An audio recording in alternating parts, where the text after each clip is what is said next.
Oh, hey guys, it's New Year's Eve. It's time for the 2022 recap of things going on in City of Clarksburg. A couple things I'm not at liberty to discuss, but I'll hit the rest of the highlights. First of all, was a budget crisis that we had last year.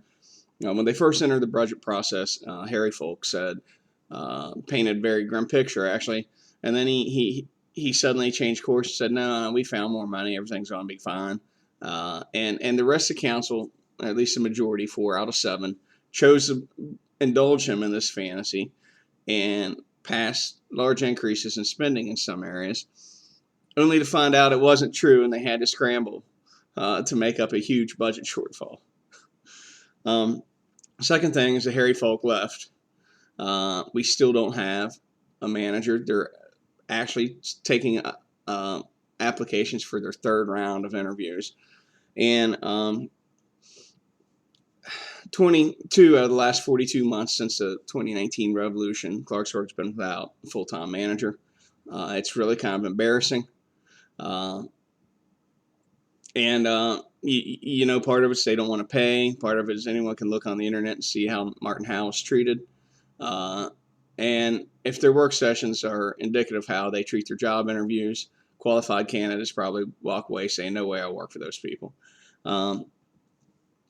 And I quite frankly, I knew Harry Folk was leaving when he started to lie about a budget situation. You don't cross a mayor like that if you expect to stay. And he wanted to look good for his interviews. That's what it was.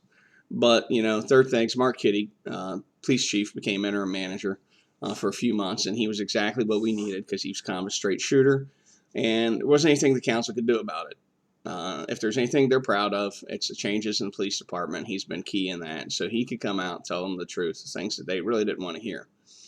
When he first took office, this is my fourth point, he instituted changes to police and fire pensions where new employees go into something like a 401k now, and there's no longer all this.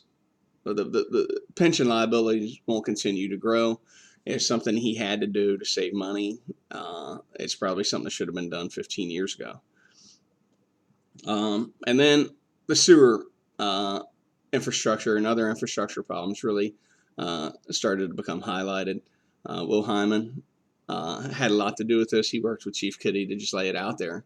And the depth of the problem. And one of the things Chief Kitty did say is that a lot of these requests have been made in the past. They just haven't been granted. And there's, there could be a couple reasons for that. One, city managers wanted to look good, and they knew the politicians didn't want to hear it.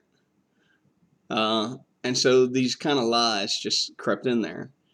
But anyway, it couldn't have been a surprise to anyone, because if you look at why Harry Folk left Elizabeth Township, it was for hiding problems and financial problems with the sewer system. And then lastly, at the end of the year, toward the end of the year, Jim Malfascio called an executive session to talk about charter amendments and election. Long story short, come this July, the terms of Jimmy Marino, Lily Junkins, Gary Keith expire. They tried to give themselves another year to a charter amendment, but it violates the state constitution. They're going to have to leave office, period. They probably should have spent this last year talking about it, but they like to play pretend there in City Hall, as we've seen. But Happy New Year, everyone. I'll holler at you later.